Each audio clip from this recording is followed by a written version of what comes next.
Assalamualaikum warahmatullahi wabarakatuh. Saya Syarifah Puspita Dewi dari Manajemen Pendidikan Islam semester 3. Izin kepada Ibu pengampuh dari mata kuliah Hadis Pendidikan. Di sini saya akan menyelesaikan tugas individu tentang menyimpulkan dari jurnal yang telah kami buat dari kelompok 7, yaitu tentang hadis-hadis tentang kurikulum. Nah, di sini pengertian kurikulum pendidikan Islam adalah perangkat sistem pengajaran yang terdiri dari tujuan pembelajaran, pengetahuan, keterampilan hidup dengan segala hal yang membawa peserta didik menjadi lebih baik lagi untuk kedepannya. Nah, dari kurikulum ini kita bisa menjadi lebih baik lagi untuk kedepannya, dan kurikulum juga untuk menyusun agar cara pembelajaran atau cara belajar kita tuh bisa tersusun, yaitu dengan membuat jadwal pembelajaran tersebut atau kurikulum. Nah, di sini saya mengambilkan satu hadis tentang struktur kurikulum pendidikan Islam, yang artinya aku tinggalkan kepada kamu dua perkara dan kamu tidak akan sesat lagi. Kamu berpegang dengan itu kitab Allah atau Al-Quran dan sunnah Nabi alaihi wasallam, hadis riwayat Imam Malik. Syarat hadis-hadis tersebut menjelaskan kepada kita bahwa seseorang tidak akan tersesat selama apabila berpegang teguh pada Al-Quran dan hadis.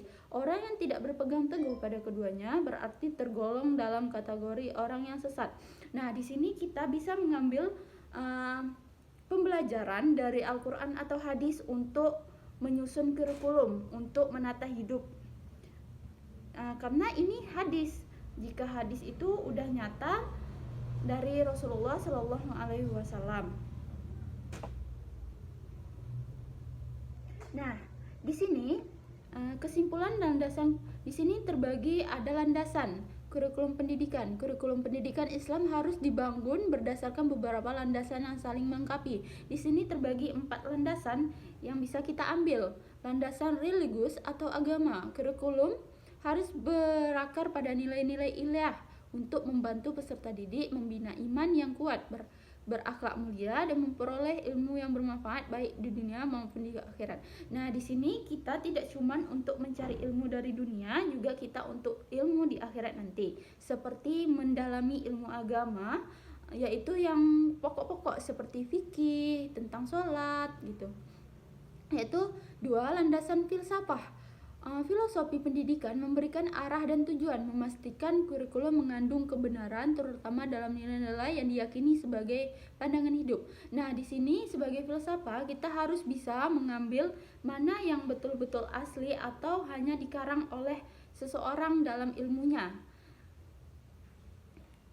3, landasan psikologi. Mempertimbangkan tahap perkembangan psikologi peserta didik, kurikulum dirancang untuk memberikan peluang belajar yang sesuai dengan kebutuhan emosional, intelektual, dan jasmani anak.